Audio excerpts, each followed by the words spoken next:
Hello बच्चों, let's start with our question. Our question says that Streptococcus thermophilus increases the nutritional value of the milk. Curd and yogurt have higher vitamin content than milk. तो सबसे पहले हम हमारे इस question का की concept जान लेते हैं. हमारे इस क्वेश्चन का की कॉन्सेप्ट है मिल्क. यदि हमें मिल्क के बारे में अच्छी नॉलेज होगी तो हम ये क्वेश्चन बड़ी आसानी से सॉल्व कर लेंगे. अब देखो, माइक्रोब्स को कई टाइम तक मिल्क में यूज करने से उससे हमको कर्ड मिलता है. ठीक है, तो कर्ड बनाने के लिए बेसिकली दो तरह के या फिर तो दो माइक्रोब्स का यूज किया जाता है. सबसे पहला है हमारा स्ट्रेप्टोकोकस.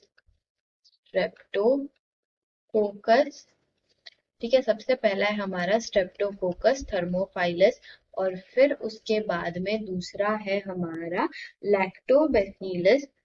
लैक्टोबैसिलस ठीक है, लैक्टोबैसिलस बुल्गारिस.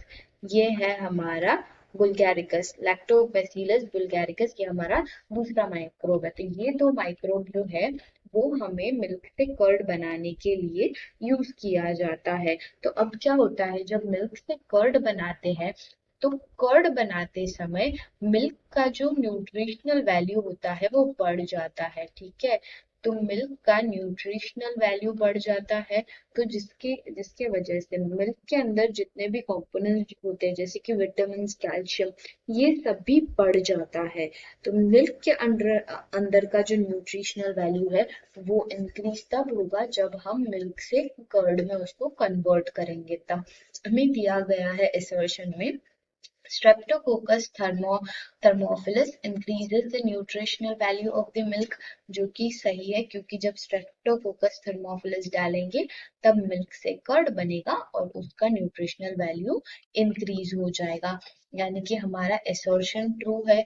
फिर हमें दिया गया है curd and yoghurt have higher vitamin content than milk, जो कि सही है क्योंकि जब हम Streptococcus thermophilus ऐड करेंगे तब कर्ड का सारा न्यूट्रिशनल वैल्यू यानी कि विटामिन, कैल्शियम, ये सारे के सारे जो है वो बढ़ जाएंगे. तो ये भी एकदम राइट है. तो हमारा असर्शन जो है वो रीजन से मैच करता है, यानी कि असर्शन और रीजन दोनों भी ट्रू है और हमारा जो रीजन है वो बराबर से असर्शन को मैच करता है.